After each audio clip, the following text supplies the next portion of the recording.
अस्सलामुअलैकुम दोस्तों, मैं हूं शावीर और आप देख रहे हैं शावीर शाह यूट्यूब चैनल। दोस्तों 10 जुलाई को तुर्की अदालत ने यह फैसला सुनाया है कि हैगिया सोफिया जो कि एक म्यूजियम था, इसको मस्जिद में तब्दील किया जाएगा। इस फैसले के बाद यहां पूरे दुनिया के मुसलमानों में एक खुशी की लहर दौड़ गई। वहां गैर मुस्लिम खुसूसी तौर पर यहूदियों और ईसाइयों में गम और गुस्सा पाया जाता है और इसके खिलाफ कई मुल्कों में मुजाहरे भी हुए।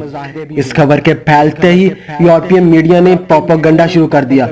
दोस्तों वीडियो में आगे आपको बताते हैं कि इस मस्जिद की हिस्ट्री क्या है और ये क्यों इतनी अहमियत की हामिल है। दोस्तों सलीबियों के दौरे हुकूमत में ये वो अजीमुल शान इमारत थी जो लोगों के हौसलों का मरकज हुआ करती थी। ये दुनिया की इस वक्त की सबसे बड़ी इमारत थी जिसके ऊपर एक सलीब का निशान बनाया हुआ था। ईसाइयों का कहना था कि जब तक ये सलीब का निशान लगा रहेगा हमें कोई खत्म नहीं कर पाएगा। जिसके पास ये सलीब होगी वो दुनिया पर हुक्मरानी करेगा।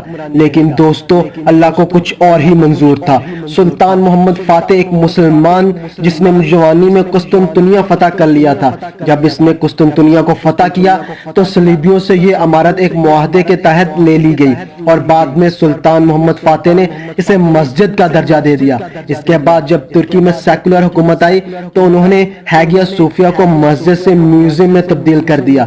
तैयब एर्दोगान जो कि तुर्की के मौजूदा सदर हैं, इनकी शुरू से ख्वाहिश थी कि वो इसको दोबारा मस्जिद में बदल देंगे और कई सालों की कोशिश और बेहद मुखालफत के बाद आखिरकार तुर्की की अदालत ने फैसला तैयब एर्दोगान के हक में कर दिया।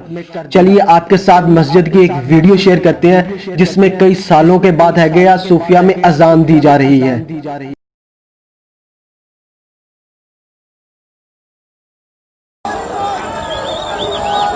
अल्हम्दुलिल्लाहि रब्बिल आलमीन।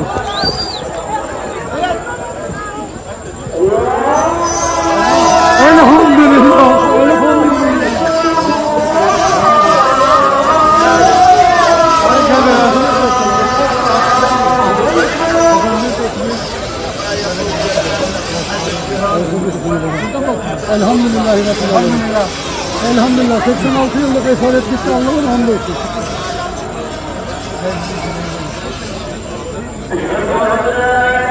Elhamdülillah. Baba yaş kaç? Sen yokkenden beri esaret altındayım baba. Ben hiç yoktum.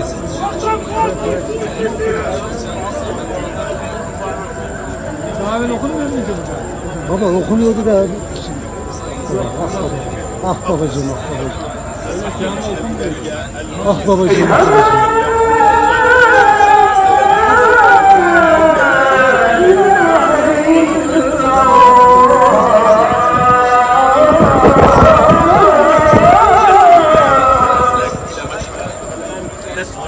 الأذان لأول مرة يعود من هذا المكان يعني قد صادق على هذا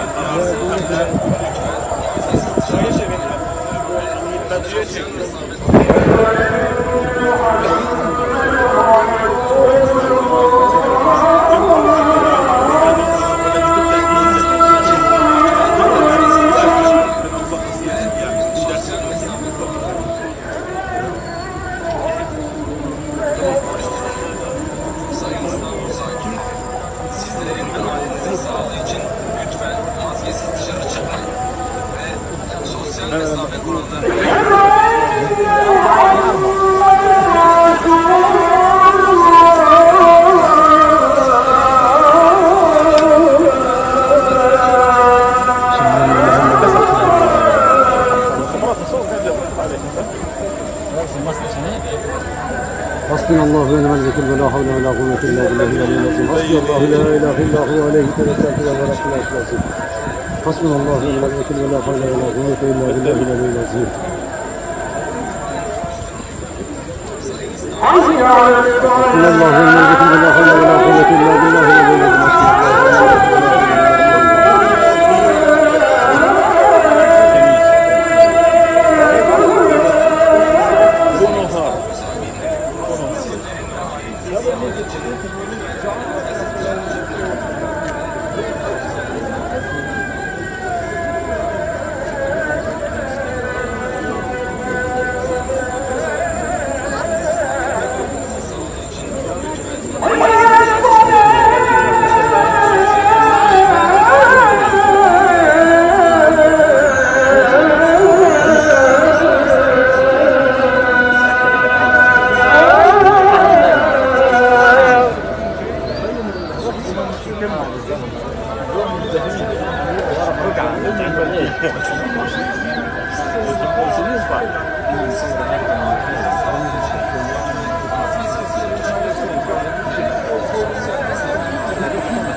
Hasbunallahu ve ni'mel vekil.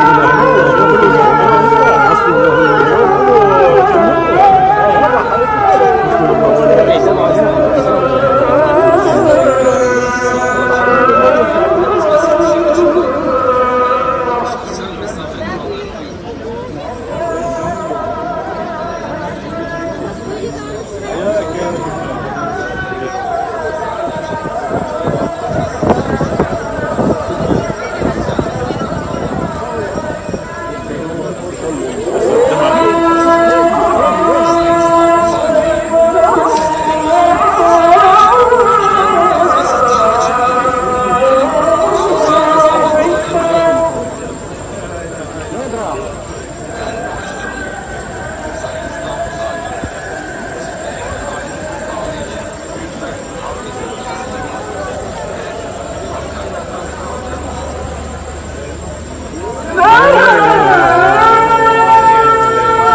Allahümme Rabbe hazir daveti tamme ve selatil kaime ati seyyidina Muhammedin ve seyyidina terapiyete aliye ve Resul Muhammedin Muhammedin nezidâette inneke la tehlikul mi'at ve nahnu neşhedü en la ilahe illallah vahdehu la şerike leh ve neşhedü enne seyyidina Muhammeden abduhu ve resuluhu fazila billahi rabba ve bil İslamı dina ve bi Muhammedin sallallahu teala aleyhi ve sellem Resulü ve nebiyye.